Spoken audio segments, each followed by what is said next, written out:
you know what? Okay, and I gotta say something because I gotta show you. Yay! Oh, So excellent. I have started the book and I'm probably about a quarter in. It's kind of a page turner, going to be fully transparent with you. Thank but I was like, you. I need to get this book. So everyone's listening. It's a wonderful book so far. And I'm literally on page 55. So like, Oh my I'm God. Okay. page turner, y'all. So definitely, I like it. Good job. Excellent. Good job. Thank you. Let me tell you about a woman who don't perform for the crowd. Who don't dress up her truth to make the room feel comfortable.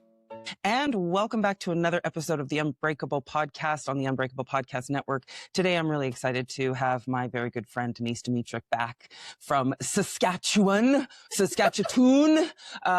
Good morning. Good morning. How are you? I am doing well. How are you doing today? Oh, I'm living the dream. Truly. Like, I don't say it with sarcasm. I really living the dream, living a life that I never thought I would live. So it's good. That's wonderful. And to be honest, I actually use the same saying, living the dream every day. And people often question me about it. And I'm like, hey, you know what? You got to make it the best of what it is. So just give her. But This is it. You say that because I want to, because it feels good. That's why.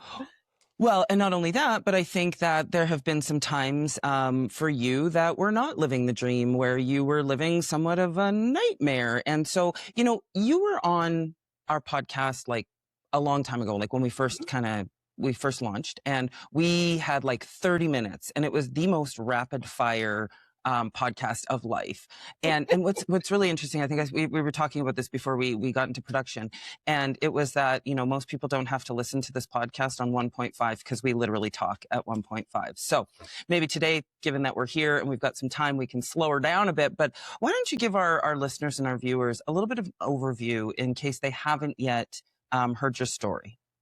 Awesome. Yeah, of course. So Coleman's Notes, we'll make it a snippet here of life. So my name's Denise Dmitruk. I reside in just outside Saskatoon, in Aberdeen, Saskatchewan. I have had a lifetime of, let's just say, lessons that have been taught at a very young age, starting from, growing up in a broken home to going out on my own and then navigating this crazy world that it is. And then navigating against chronic health issues, starting from early teenagers, moving into my 40s, anywhere from like Crohn's to my arthritis issues to cancer. And it's just kind of been a roller coaster of a road. But it's what you make of it. And to be fully transparent, it's your mindset about it, because everybody has part of my, I don't want to swear on your podcast, but everybody has shit going on. So it's just how you learn to navigate those stormy waters. And I love listening to music sometimes to kind of relate to my issues, or I shouldn't even say issues, challenges, your things that you encounter on a daily basis, because everybody has stuff going on, and it's how you respond to it going on. That's basically the biggest thing about it. But for me, it was just overcoming those health hurdles. Meanwhile, navigating, my entrepreneurialism, if that's even the word I even want to use, a career of being a nurse and then being a bodybuilder on the side to navigate my health issues and not succumb to those, to a disease process. Because at the end of the day, that's just not the way it was going to be for me. So that's kind of it in a nutshell. If we were going to really just sum it up in a quick little statement. Like a nut is like that big, and you just jammed it in there. I cracked that mother.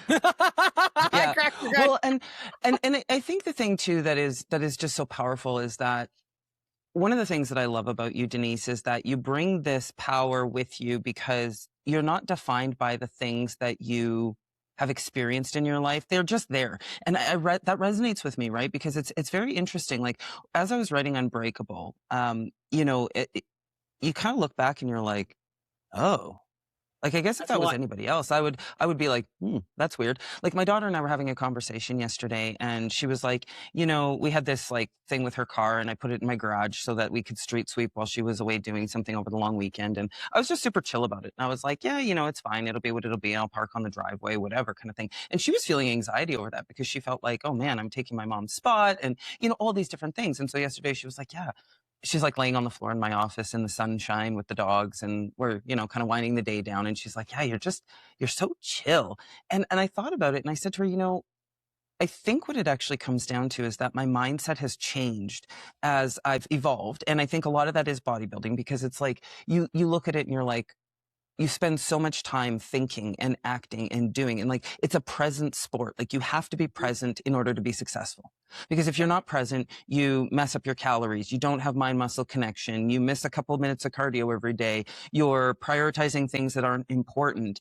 And so that in and of itself, I think, you know, for you, it was very much about getting your health and your wellness and your body chemistry under control. And for me, it's been very much about the mindset. But further to that, I think when you stop and you hit the pause button and you either articulate your story, like in a circumstance with a podcast where you're sharing lessons and, you know, things like that, but to actually document it. And then, like, Josie made a joke one time, like, I've read this like 18 times, and literally she has. But then there's the audiobook. So you're going through it. I mean, we've got, I think literally we have 18 iterations before we submitted for publication. And then from that point, now we're reading and like editing the audiobook. And so, like, writing it was one thing, editing it was one thing, but reading it out loud and then adding in all the little side quests is like, it's next level, right? And so I think what it does is it just like hammers home. And I'm like, my therapist is always like, your gifts are not for you. It is okay if you go out and you have a bad day. Like, you don't have to be on and perfect all the time, right? Yeah. So, and that was one thing that was even my nursing career when I started, because I was like young and vivacious and, you know, eager to learn and like accepting me into the world and everything with all the big fish, as your mug has now inspired me for today, the big fish out there kind of thing. And I always had a motto, exactly, was like, I was going to be a light in this dark world. That was always my motto. It was like my little life statement that I created years ago. And it came from always having that bubbly, happy personality, because I didn't have that growing up as a child. And it was no disrespect to my family. You know, you grow up in a broken home, you have 5 siblings, you have to make ends meet. It's just the way that things go. You don't get the luxuries of other people who are a little well off. But I also didn't let those circumstances shape me for who I was going to become later on in life. I made that decision. And I feel like starting your book, it resonates a lot with how your upbringing was, to be fully transparent, because you learn from those lessons, but you don't let them dictate the life that you're going to live. Bingo. And that is the biggest thing, because people are like, I can't change. I was raised this way. To heck with that. Yes, you can. Living proof is right here in front of you that you can do that. You just have to make the conscious decision that Bingo. you are going to do that. And don't be scared to take the big risk. Like, I jumped into council work. I worked in regulatory and municipal governance, for Pete's sake. I was the chair of our nursing association. And a lot of people didn't believe that I was going to be able to even do the tasks that I was back in the day. I proved them wrong, because I worked my ass off for it, and because I wanted to be at the best at everything that I did. And does that mean always being perfect? Absolutely not. You're going to set yourself up for failure right there. 100%. Absolutely. If you think you're going to be perfect all the time, don't even go there. But try to be better than what you were yesterday. Try to learn something new every day is a motto I live by. And even if it's the smallest thing, like, oh my gosh, I did not realize that's why the sky is blue. Like, something little like that is going to, at the end of the day, make you feel like, and actually it's going to enhance your life moving forward. And it's your mindset. Don't be stuck in, oh, I had this when I grew up, or I have this right now. Okay, well, what are you going to do about it? Or what do you need to change to make it better? Like, there's so many excuses that I find that people can create, but what action are you going to take it? Because everything is actionable, whether it's your response to that situation, your response to stress. When I talk to patients, even nowadays, it's like, yeah, I'm really flared up with my Crohn's. I'm like, girl, I've been there. How are you responding to it though, too? Because your mindset plays a huge, huge, huge thing. So like for you with the bodybuilding, the mindset and everything too, like that also played a part when I was going through my cancer recovery, because at one point the doctor's like, you need to go on antidepressants. And I was like, I don't want to go on antidepressants. I'm just going through a really tough time. I just need to talk to somebody. Well, Kait, if you don't get better, you're going on antidepressants. So I went up to Alberta, went for a hike, connected with nature. It worked for me, but I wanted it to work. I needed it to work, because I did not want to be medicated. So, and to this day, knock on wood, I'm still not on anything like that. And I was able to overcome that really dark time in my life. So Well, and I think that you touch on a couple of things there, and you're gonna like when I know you're only on like page 55 of the book. Section 3 is gonna resonate with you big time. The science of how we rise, and what you've just explained in a nutshell there is Freud versus Adler. And Sigmund Freud said, "Hey, people are how they are because of." The things that they've experienced. And that's not wrong. It's absolutely, we are shaped by our experiences. But Adler challenges that theory and says, yeah, okay, but what are you going to do with it? How are you going to use it? Are you going to allow it? Like you get these people, and I think I had a really, really, really fantastic conversation about this with one of my colleagues, and just big shout out to Megan. You know, we love Megan. Megan is one of our favorite humans. We've given her shout outs in the past, but she's just, you know, just an honest, open, hardworking mother and friend, and I value her so much. And we had a fantastic conversation about Freudism versus Adler and like what that looks like. And you get these people, and then they're people that we're related to, right? Like I have family members and extended family members who are like, this is just who I am. You must accept me. And listen, I do accept you. I accept you fully, regardless of how you show up, because that's my role in this world. Like you, I wake up every single morning and I just say to myself, I am love. I can do hard things with love. I can love people who are very difficult to get along with. I myself can be very difficult to get along with. And so that grace and that love that comes from the other people in my life and in my social circle and in my extended circle and in my global network, it's valuable. But when we think about the mindset of how we rise and how we can come around and just serve ourselves. I think we're also taught that that's not allowed, or sometimes I think it just feels insurmountable. Where do I start? Yeah. Yeah. One small thing.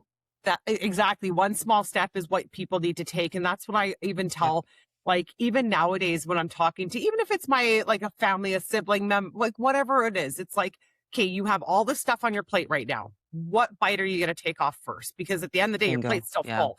You got to figure out where to start. We all have a full plate. Doesn't matter if it's work, if it's family, if it's health, whatever it would be. Everybody has a full plate. Everyone has stuff going on too. How are you going to challenge that? Are you just going to let your plate keep being full and just keep adding more to it? And to the point where now you don't know even where to go, like you can't even figure out a starting point, or are you just going to just hammer it out? Sometimes you just got to, you know, buckle down and give her, like that's just what you have to do. So. Absolutely. And I think sometimes it's also evaluating what are you prioritizing? Because in a lot of cases, and we talked about this, I think, in one of our most recent podcasts that released, is, you know, how many people spend hours watching Netflix or doom scrolling the internet? And it's like, those are things that can easily fall off your plate, and your FOMO around that, just let it go. Like, let the social media nonsense go. Put the Netflix down, turn a music channel on, and just get up and move your body. Do something different, right? Because the amount of time that we allow to drain away where we could be doing something productive or even just resting, right? Resting should not include a device in your hand. Absolutely. Yeah. Absolutely. You know, so you know, yeah, and no. I think the social media thing too, and I don't want to get too into that bag of weeds here, but I think that everybody just needs that instant distraction, that instant gratification, that sort of thing. I saw a reel the one day, and it was like born in the 80s, raised in the 90s, partied in the 2000s before they had social media. And all we have is memories and a lot of thanks the Lord. But I'm just saying, like those were the days where you didn't always have that extra. It seemed like it's pressure now. It's pressure to always be posting and creating content, and not that that's not a bad thing, but if you're focusing so much on that it's taking away from your you time or your personal time or your family time or even that time just for you just to disconnect, that's the problem I think that we're fighting nowadays. So well, and I've talked about this on the podcast, but like I put my phone away between 8:30 and 9 every single night. So I plug it in my bedroom, in another room. And Denise, the first 5 to 10 minutes is grossly, well, actually it's not now. Like I'm adapting to it and I actually look forward to it now. But like when I first started doing it, I was like, oh, I should do a research project on this. Oh, I should, you know, and the impulse that we have to put this little talk box in our hand and engage with something that just doesn't mean anything is, it's powerful. It's powerful, but it's all neurology. Yep. When you make this the priority, your brain goes, okay, that's the priority. I need that fix. And, you know, you can disconnect from it. But yeah, so I think that these are things that, you know, folks are really, they're grappling with. And I think the other thing is, we talked about it quite a bit on one of our last podcasts, is people are feeling very overwhelmed and a high degree of anxiety as a result of what they're consuming. And so if you were to think about how you consume the socials, you're bloating your brain with shit that doesn't matter. Yes, you should be informed about things. You should be engaged. You should want to participate in community. You should want to do all those things. But if you sat and you ate a bag of tortillas and a chocolate cake every single night before bed, what would that do to your physique, to your body? That's the equivalent of the bullshit that people consume right before bed. And then, you know, I mean, full disclaimer, I mean, I had a 94% or 94 sleep score last night, hence why I'm talking so fast and just really, really sparkly and bubbly this morning. And Josie was a 92. Let's be clear. We've had this conversation. So, you know what? Okay. So before we go any further, I've got these debatable cards. Our listeners have been loving these cards. And then I have a couple of questions, listener questions. I think your take of what could help our listeners would be super, super powerful. You ready? Let's go. Okay. First one. Are you naked if you're only wearing socks? I would say no. I would say no too, because you still have something covered, so you aren't completely naked, right? Exactly. If I can't see your feet and sell them on the internet, you are not naked. OnlyFans, here we go. Feet fetish sites. You know what? Fun fact: when I post any type of physical update on my Instagram, my bodybuilding Instagram, I always cover my feet, and I usually put like a little tag on there that says "no freebies." Oh man, people just roll in the comments on that one. So, okay, maybe look at that one now. Yep. So this one is expiration date. So now I did this with my team. I do these with my team on team meetings, every meeting, just to get people warmed up and chit-chatting. And so expiration dates, iffy 2 days before, or good for a week after. Oh, okay. Okay. I full transparency. You're from Saskatchewan. I already know what you're about to say. The week after one, to be fully honest with you, if it still smells good and the consistency is right, like I'm going to use a creamer, for example, y'all. Okay. Like I've used creamer 2 weeks past the best before date, like we're talking that, but it's a sniff every day. It's a drip. You pour it down, make sure there's no clumps. A sniff and a drip. I'm just saying. So I am the person who will risk it for the biscuit, and I will go way past that. Saskatchewan people, like you just said, come on, I'm sorry. No, Saskatchewan was wrong, but 100%. I just looked in the studio chat. Josie says, I'm with Denise on this one. Thank you. Because I actually, fun fact though, I did read somewhere that the best before date, like, cause like Health Canada and everything like that, it's not the expiration. Exactly. It's not expired. It's just saying that it may not be as fresh and this and that by that date. It does not mean that you cannot still consume it, but legally they have to put that as a liability cover up, basically. So that's why I'm that person. But if there's any question, you get rid of it though. Like don't, if you're like, right. Oh, maybe it's okay. No. Then it's gone. If you're sure, if the word maybe, not, yep. Gone. God, it's so funny. Josie goes, it's just a suggestion with a wink. Yeah. That's hilarious. Josie, that's actually good. That's a good way to put it. It's just a suggestion. So one of my team members was like, yeah, I play fast and loose, like, especially if it's canned goods and stuff like that. And my daughter was like, absolutely not. She's like 3 days before, she's like, the day of, she's like, oh. But you know what? We come from the generation of cutting the mold off of cheese. Like my dad used to do that. He'd be like, oh, he'd take his pocket knife out and he'd slice it off. Like, oh, come on. Yep. Okay. Yep. I remember that more often than not. But anyway. Me too. Okay, so best narrator, Morgan Freeman or James Earl Jones? Oh, I'm going with Morgan Freeman just because I'm always Morgan. I just think of that voice. It comes right to my head. Not that that's not. Morgan. That's a tough one. That's Morgan. So. So I say James Earl Jones because I think when I think of Morgan Freeman, I always think of like the Shawshank Redemption, and it's like so sad and he just did this. And Morgan Freeman is just like me. It's kind of like a runny nose to me. But then like James Earl Jones is like authoritative and he's like, oh, back in the day. So okay, we agree to disagree. He has that deep voice, and Morgan Freeman has that narrative voice. But I don't know why. My initial instinct though is Morgan Freeman. Okay. This is a hot topic for Western Canada, particularly on the prairies. How should silverware be put in the dishwasher? Handles up? Nope. Face down. So, I've actually had this debate. Believe it or not. So have I. No, this is what I'm saying. It's a hot topic on the prairies. Kate, so why would you put it with like the spoon up or the fork up when you're grabbing it? If your hands aren't clean, you're just contaminating everything. That goes down, handle up 1,000% of the way.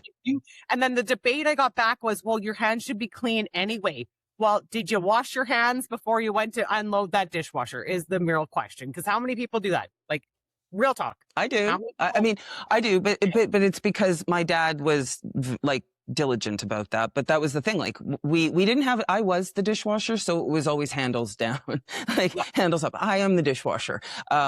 And yeah, no, we're in vehement agreement there. And I'm sure that Josie probably also agrees. Handles up in the dishwasher. I'm just waiting for the chat bubble to come out. Oh, there it is. There's the chat bubble. Look at this. This damn right, she says. Yep. Darn Skippy. Okay. So now I'm going to move on to our, and just, you know, I always want to reiterate, Debatable, they are not sponsoring us. And this next group, we are not really strangers, also not sponsoring us. But what I have is these wonderful cards. So we've got reflection and we've got self-love. Which ones would you like to do? Pick one. Let's do self-love because I'm all about that. Okay. I developed a long time ago actually, no, I shouldn't say that a long time ago. When I turned 30, 30 was the breaking point for me. It wasn't like a midlife crisis. It was just, I finally went through it at that point in my life. And I said, you love me or you hate me. Either way, I love me. That's all that I need. And that was the mindset I developed because then you stop trying to be there for everybody else and make everybody else happy and put yourself on the back burner. At this point, it was, I'm going to put me first because it's no different than being on an airplane and it's going to go down and everything. You know, you got to put your oxygen mask on first before you can help anybody else. But my nursing taught me to put everyone else first. Like, and it wasn't by any mistake of it. It's how I wanted to be a nurse. My patients had to come first. If I didn't get a break, if my bladder was about to burst, if I didn't get to eat for 12 hours, like it was, patients needed me. And then at 30, I was like, no. We got to change this mindset now. I'm tired of making everybody else happy and putting me on the back burner. You love me or hate me. Either way, I love me. So I think the self-love one would be a good one for this discussion. Perfect. Nah, I love that. What's really cool about these cards is that these come with like instructions and things like that.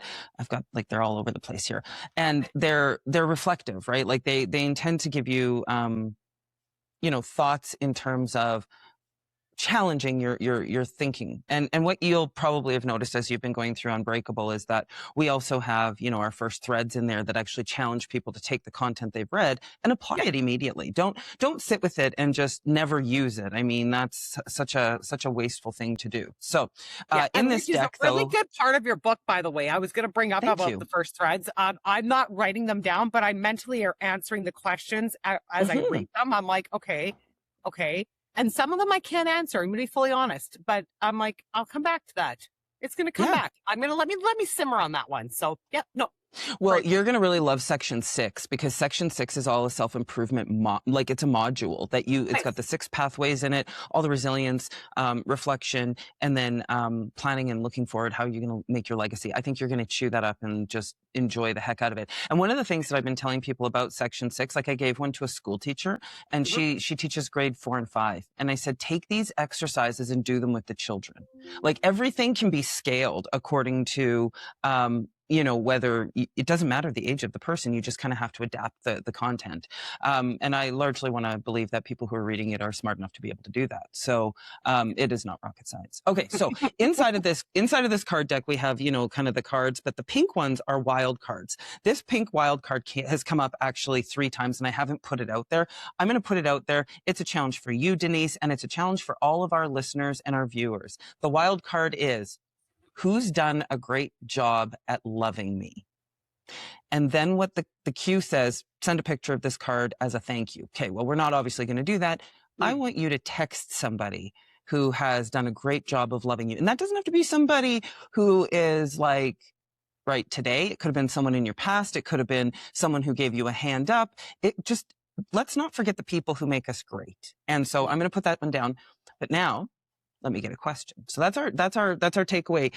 People, leave comments and let us know what you've done to close that off. Okay, so I'm gonna find one to. This is just. Oh, let's see here. Oh man. Want to find the right one for you. Okay, that one's a good one. And then that one's also a good one. Because listen, I think that we do not talk about the positives of ourselves well enough. Okay, so this is a really good one. What part or parts of myself have I felt the need to change in the past that I now embrace? Oh, that is a good one. So I kind of already touched base a little bit on that one for myself personally, because I think you want me to answer this one, right? Like that's the purpose. Yeah. Okay. Yeah. So I think the biggest one for me was trying to be not perfect, but trying to appease everybody else by going out and basically trying to be the person that they expected me to be and not the person that I actually am. Now, with that being said, I'm not saying I was fake or anything like that. I've always been a happy-go-lucky, bubbly person. But I think that when it comes down to it is you just have to stop. Because if you always try to, I guess where I'm trying to go with this, if you're always going to try to make other people happy, you're never ever going to be able to satisfy that, because nobody's ever going to be 1,000% happy with you if you are not exactly like them. And the thing is, I've never wanted to blend in with the crowd. I have always wanted to stand out no matter what it would be. Now, that's not being the loudest person in the room. That's not being, like causing a scene everywhere you go. It's something as cool as wearing really funky glasses or bringing back headbands, because I really do want to bring back the headband look, to be honest with you. But like, you don't have the hairs. I have to do it. But I think I'm calling it out. That was subtle. You're welcome. Can't even tell. You're a little alfalfa there. It's fine. But I think that's kind of, that was the biggest one, is that you keep, like, no matter what you do, you're never going to make everybody happy. And I've been in relationships before where it's like, you try to conform, you try to, be that, what that person wants you to be. Like my one relationship was a narcissist. I'm going to be fully transparent, but I don't regret it, because it shaped me to be the person who I am now. Yeah. And it taught me, like at the end of the day, even though it was very hurtful at the time, it taught me what I will never allow to happen to myself again. Like when you're in the situation, you're like, this is not right. But you're like, I just want someone to love me. And I know this isn't the way it's supposed to be, but I'm just going to go with it, because like, it's all I have right in front of me. And then once you get out of that and you reflect on it, you're like, well, that was just dumb. However, it has taught me a lot of things that I will not accept. So me and my fiance now, it was like, this is the hard start, man. Like, this is where we're going to talk. This is what I'm accepting and what I'm not accepting. And it's not to come across as being a big B or anything like that. It's about setting that transparency and being like, this life is so short. Like, what was that one meme? It was something, I think I might even mention it in our last podcast. It's like, we only live once. It's like, no, we live every day. We die once, kind of thing. And that is what I'm trying to grasp, because Like, I lost family members very young in my lifetime, and I live for my brother. My brother was 20 when he passed away. I was only 16. And unfortunately, he never got to live his life. So when I do That's experiences, like terrible. last year when I went to Barbados for my pro debut, I took my brother, like I have his ashes in a necklace, and I wear it everywhere I go. And I took him with me as kind of like, I'm going to show the world through with my brother with me, because I want to live, and all my accomplishments, all my sacrifices, all my failures, I'm going to dedicate in his memory, because at the end of the day, he never had a chance to really grow up to do that. So, like, I don't know. I think at the end of the day, maybe this is a long story short here for you, but No. I just got to the point where I was like, I'm just going to do what makes me happy. I'm going to be kind. I'm going to give, be nice to others. Hope they'll be nice to me. But at the end of the day, if they're not nice to me, I'm not going to take it personally, That's a them because thing. Yeah. you're, like you said, you don't know what's going through their head. And I used to be the type of person, like, if someone cut me off during traffic, or if they flip me the bird for whatever reason, oh, they're having a bad day, maybe they broke up with their spouse, maybe this, maybe that, maybe they just have to go take a big shit. Like, I don't know what their story is. Yeah. But I used to be like that. I used to be like, oh, it's fine, like, just go, flip And then some days I just want to flip them the bird back too. But it's like, Kate, take a deep breath. What is that going to give you? Absolutely nothing. Like, you're not going to get Bingo. anything out of it, right? So We have a saying in our house, nothing happens when you're offended. Nothing. very good. That's good. You get offended, you have a Very bad good. day, you kind of behave like a douche, and it's like, then what? Yeah. What happens when you're offended? Absolutely nothing. Right? Well, and what's the saying? You should count to like 3 before you reply if you're in a heated moment, kind of thing. It's like, well, sometimes when we talk as fast as we talk, the counting to 3 doesn't really work. But No. I've learned that when you react quickly, like once a stone's thrown, you can't take it back. So what I've learned you can't. is just kind of like think about it, take that moment to process your thoughts or whatever. And if you have to walk away, sometimes you just got to walk away and then revisit it. I've done that with my fiance before. Like, we get along great. And the odd time we're both very strong personalities, right? And I used to be more like, not really submissive, but almost like, yeah, okay, if you want to do it, I'll do it, kind of thing. And now it's like, but I don't know if I want to do that now. And we kind of challenge each other. But it's also exciting because it's like, well, you're not just going to jump when I say how high, right? Or jump in whatever kind of thing. So Absolutely. Well, and the other thing too is like, you said something that I thought was really profound. And I think that, there are a lot of people who are out there in the environment, and they're dating, and they're trying to find a partner, and they're trying to find that companionship. They're calling it a loneliness epidemic, and particularly with men. And, I won't dive into that too far, because I have my very different opinions on it. But I think that, having a standard and having a boundary, and, this is what I will or won't accept, is exactly right. I mean, that's what I did. And here I am almost 14 years into probably what is the healthiest relationship of my life. And, and it's one of those things. Thank you. And it's one of those things where I'm very difficult to get along with, because I do have strong boundaries. I do put my phone away at a certain time. I do have very significant beliefs that actions express priorities, but I don't necessarily always, like, I protect my peace, and I give myself the ability to,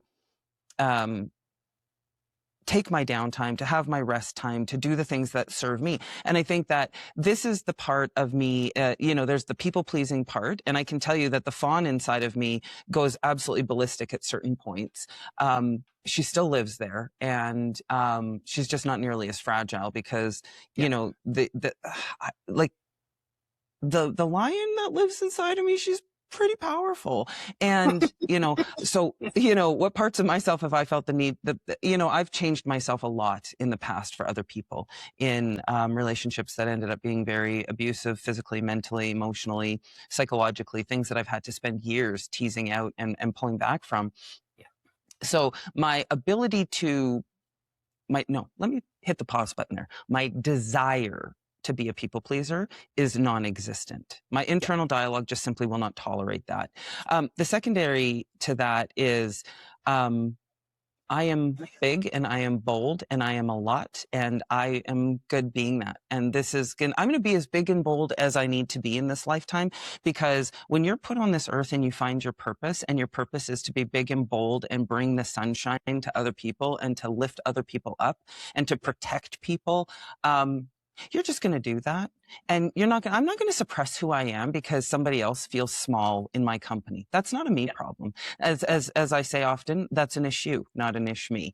And I mean, it sounds really, really ignorant when I say it out loud, because it makes me sound like I'm not considering other people. And that's not the case at all. It's not that I just go out and it's like the boundary is this and this and they're not flexible.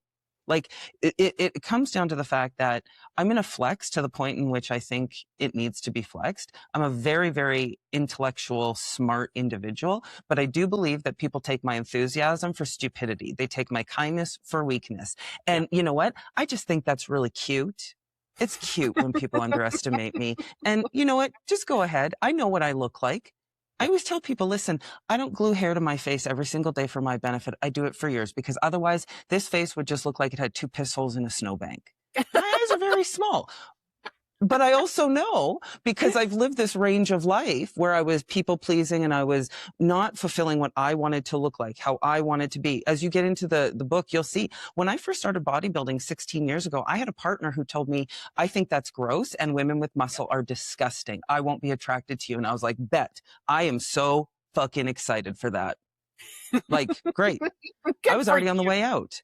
Oh shit. I was like 6 months into an 18-month exit strategy at that point. And I was like, cool. So if I do this, you won't be attracted to me anymore? Correct. Perfect. Awesome. Yep. I'm into it forever, because you are a piece of shit. And, also, I don't actually care what you think. What you think about me is none of my business, right? So like that evolutionary belief system. And do I have moments or days where I'm insecure, where I feel unhappy, where I feel like I need a lift up, where I feel like my internal dialogue takes over? Absolutely. Yeah, absolutely. But what I feel versus what I show versus what I work on when I go to therapy versus what I journal about versus what I meditate on versus what I go to my very close social network to help me resolve. Like, I have a process for that, because I love who I am right now. Like this, and that's what it should be. That's what everybody should go aiming for, is that they love who they are right now. It doesn't matter how much money you have, material items you have.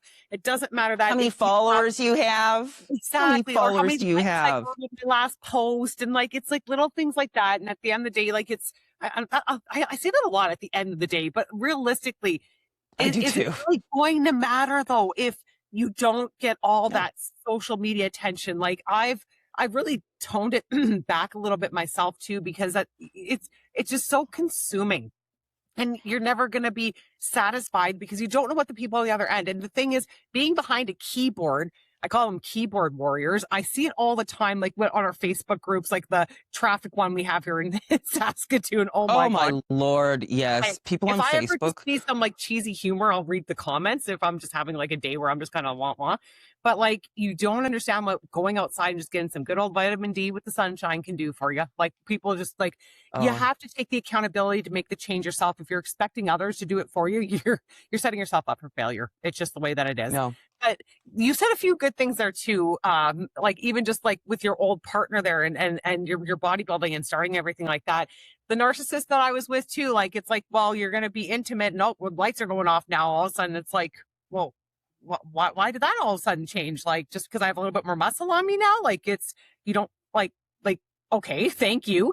So it's hard to overcome that though. When you get in a new relationship, you're like, okay, like, should we shut the lights off? And it's like, no, I want to see you. Like, this is our intimate time. Like, let me see you. And it takes a lot out of you. You have to really, okay, okay, I'm safe. Like, it's almost like fight or flight. Yes. You know what I mean? It is because, I mean, you know, we talk about the neurology of these types of things almost every single podcast. And, you know, the brain is a 3-pound piece of meat, and all it does is it's a prediction engine. And so if all it does, it feels, okay, so the lights were on, and then they were told to go off, and it made me feel sad. And so you're programmed to feel that way. And so the hippocampus is a very, very, very powerful part of your neurology in memory. right? And it does impact greatly in terms of how it interacts with the amygdala and then subsequently that prefrontal cortex. And so when you look at all of those things, break it down to the science, there's nothing wrong with us. It's just we need to change the patterns, behaviors, and the way that we think.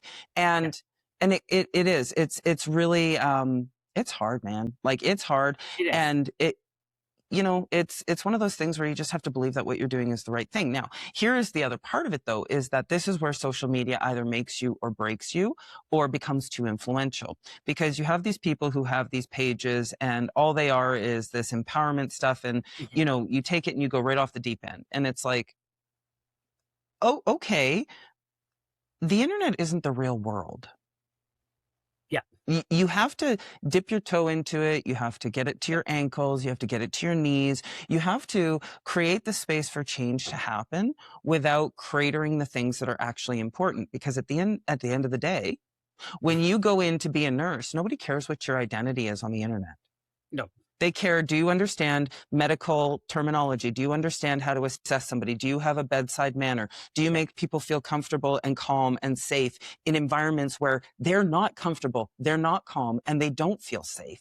Do you have the ability to identify where one medication might have a negative interaction with another? That scientist inside of you. So, like, I look at nurses. Nurses are just like, bless them. I've got a family full of them. My mother was an RN for just about 40 years. My sister's an LPN. And the things that nurses deal with, frankly, for the paltry wage, is just it's next level, right? And I think that we have to understand what's important about us outside of the facade that you're putting on the internet. Right? The before and after pictures are fine. I love a good before and after picture.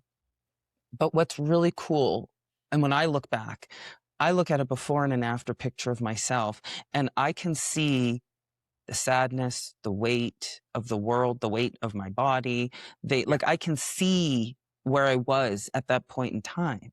And when I compare it to where I am now, and I've always been a bright light. This is something that I've always been very positive, very loving, very compassionate, very service-driven my entire life. So those things haven't changed, but what they've done is they've just grown. And, Josie and I, we had a really great conversation in one of our banter podcasts. And we talked about how, you have to grow your garden to be what you want it to be. But in order for you to plant more seeds, you have to pull the weeds that are taking up space for the goodness, right? And so that can be really hard work. So absolutely. Yeah, absolutely. Okay.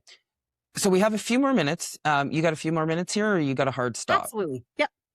Okay, For cool. you, of course. Oh, you're wonderful. Because we have some listener questions. And this week, one of the things that we're seeing is, people are kind of feeling a lot of anxiety. And it's interesting because one of my Unbreakable athletes that we're working with, we had a really great conversation about anxiety. And anxiety is when we're focusing on the future and we're not being present. And I have a saying that I say to myself, just be where your feet are. Why are you thinking about the next step? Right? Yep. Be where your feet are. So, this one is, let's see, I've got a couple of them. Oh, this is where did it go? That one's pretty good.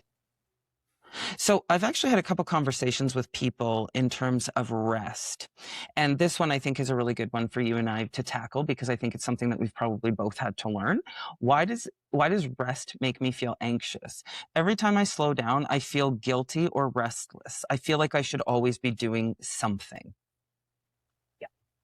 And you know what? I've been in this situation more often than not, because like you, I'm a busybody. I've never been the type that would just sit on my laurels and expect things to happen. I've had to work for every single thing I've ever had because I chose to do that. That was my upbringing, wasn't the most pleasant, but it got me to where I am today. And I'm grateful for that.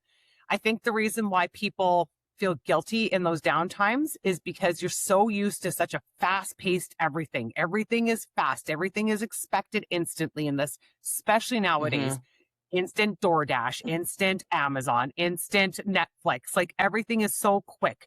So when you take a minute just to step back and not do anything, you're like, I'm so used to always on the go, and your adrenaline is always on high.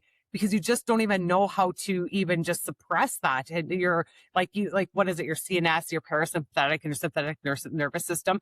Like your nervous system is always fired up because you're just so used to always being so fast at everything.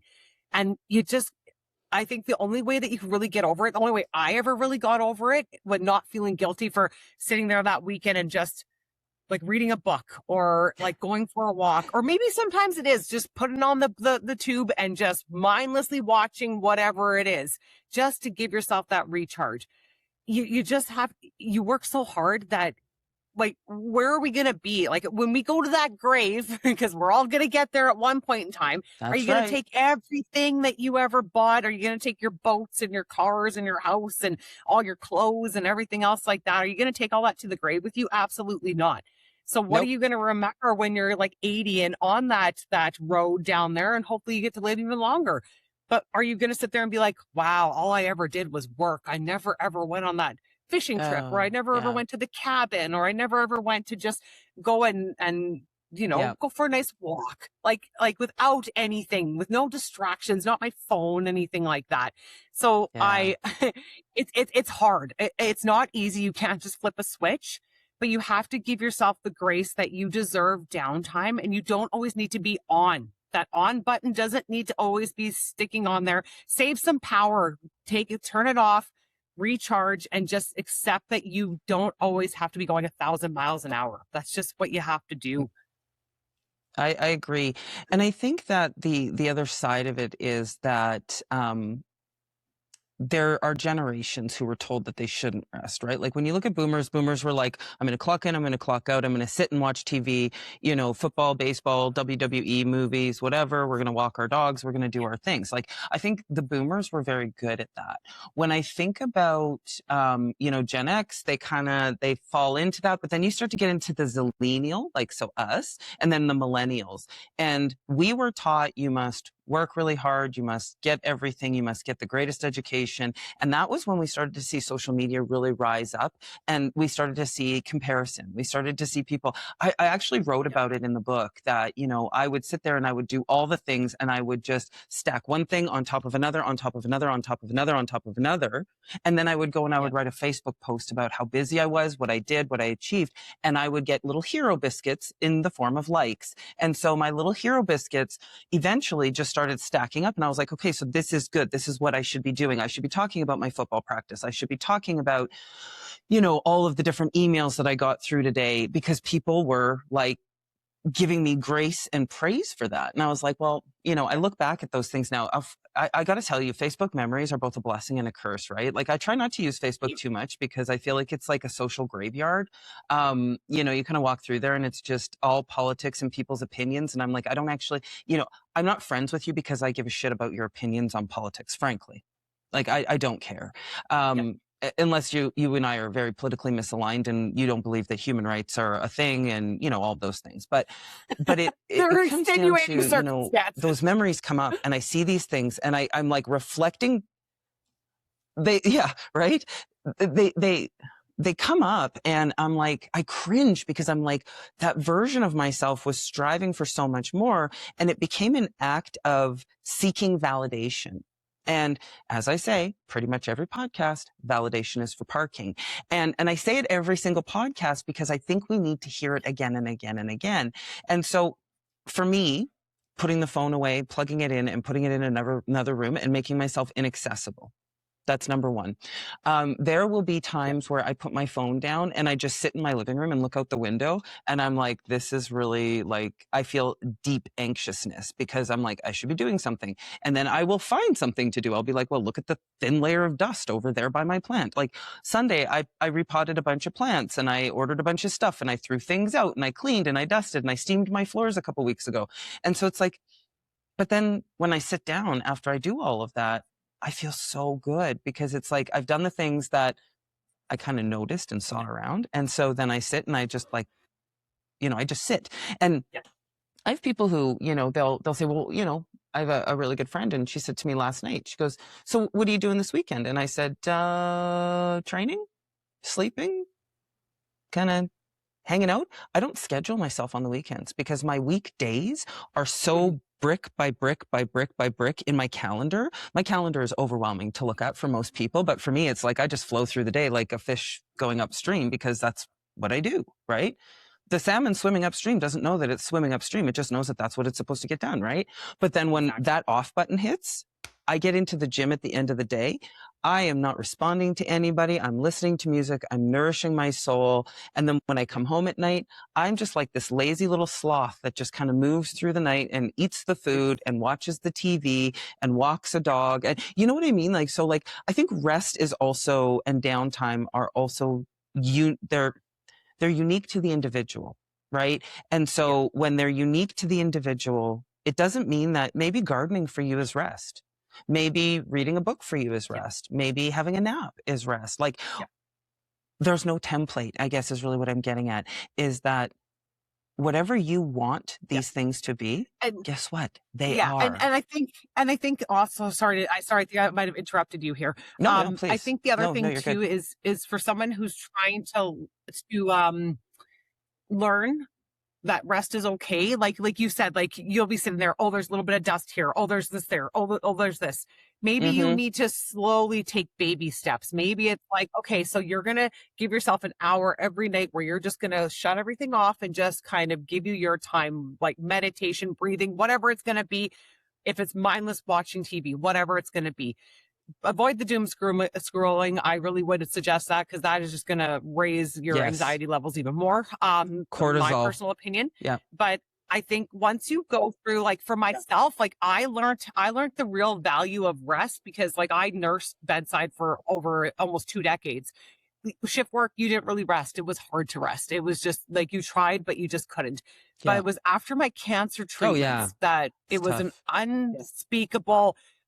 I can't even tell, like you could probably relate, but like the fatigue that you got from that, you had to force yourself to rest. Like there was no ifs, ands, or buts. And I think for me, that helped me become more accepting that I don't need to always be doing something. My house does not need to be 1,000% clean every single time. Who's going to see it besides me and my fiance? And does he care? Absolutely not. Do I care? I used to, but I find as I get older, my priorities have shifted and doing what I want to do when I can do it and being able to do it is the biggest thing. So give yourself the grace that you need downtime. We need rest to grow. I think bodybuilding also did kind of help teach me that a little bit as well too. Now, mind you, when you're in prep, you really have no time to rest because you're always cooking or eating or training or working and that sort of thing. You don't really have the time to rest. But you learn that you grow when you rest. And that's not just your muscles, that's your mind, that's your spirit, that's everything. And I think that we have to just be mindful. Like I call it my napatizer. I like to take a napatizer like every day if I can, like a 20-minute nap here and there. Especially as I hit perimenopause and that age, it's like, I really like my little napatizers now. And you feel great and refreshed after that. And you feel like you can take on the world almost. So I just encourage people, try to give yourself, start small, 15 minutes. Give yourself 15 minutes where you do absolutely nothing and just build up from that. It will get there. And don't feel bad about not always on the go. Nobody, even the Energizer Bunny needs a break, just so you know. Yeah. Well, and you touch on it, and I'm the same way, especially during prep. Like I actually, I schedule 10 minutes between meetings, and I will literally lay on my office floor and just like have a 10-minute timer, and then I get up and I'm back at it. But if I'm really feeling like, you know, when you get to the end of prep, how like you're dragging ass like crazy. I am the queen of the caffeine nap. And so what that is you take a caffeine pill, then you lay down for like 15-ish minutes, 10, 15 minutes. And then when you get up, the caffeine is hitting your system. And so you then have a second wind. And so that's just a fun fact. So, but listen, try that one day. This conversation you're going to have to try it and let me know. This conversation has been an absolute delight. But we are, pushing up to about 60 minutes already, and we already have pre-content as well. So, Denise, I want to give you just a second here. What is the one thought that you want to leave with our listeners today? If they were to walk away and they took one thing away from today's conversation, what do you want them to take away? I want each of your listeners to take this one thing. Like there's a few things, but the one, if I have to sum it all up, this life is short. You need to live it every day. And that's not to be negative by any means, but we're not guaranteed anything. So today is the day that you start to do whatever is going to make you happy. Because when you're happy, your happiness will radiate onto others, and be a light in this dark world, you guys. But that's all I could say. You just summed it up so beautifully. I agree. Cosign, quotations underneath, all the goodness. Thank you so much for joining us. We're gonna put your original podcast link in the show notes. We're also gonna put your socials in there. We didn't even get to talk about the clothing company. We're gonna come back and we're gonna do that. I think we should do an Unbreakable SaskFit collaboration series, short run. Like, let's talk about it. You and Josie can have that chat, because I'm just the talent. That'd be awesome. Let's be honest. Josie's the engine. And this has just been great. What a wonderful way to start my day. You are a ray of sunshine. I love you. And I think you're just the bee's knees and the cat's jams. Honestly, right. You take the words out of my mouth. Like, are we like sisters from like different misters that we just didn't know about? I'm just putting it out there. But I appreciate just even being able to spend time with you, with Josie, and all your listeners as well too. It's always fun just to connect with like-minded individuals. Let's put it that way. Absolutely. Absolutely. Well, my final thought is my creator doesn't make mistakes. We were meant to be in the same room together, and I'm grateful for you. And so with that being said, listeners, remember, protect your peace. Yes, absolutely. I love that. And listeners, thanks for joining this Love Fest. We hope that it's brought you some joy today. We always love to hear from you. Keep your questions coming. And don't forget to drop comments and shares and likes, and just give us some love so that we can continue to love on you. And remember, protect your peace, chase your dreams, and stay unbreakable. Last comment for everybody. Grab the book. Amazon is where I ordered it from. I got it literally within, I think, 2 days. Like, it was so fast. It's a page turner. Grab the book. You won't regret it. Meaning no camera rolling, no caption for the gram, no, just the real one doing work that the fake ones can't handle.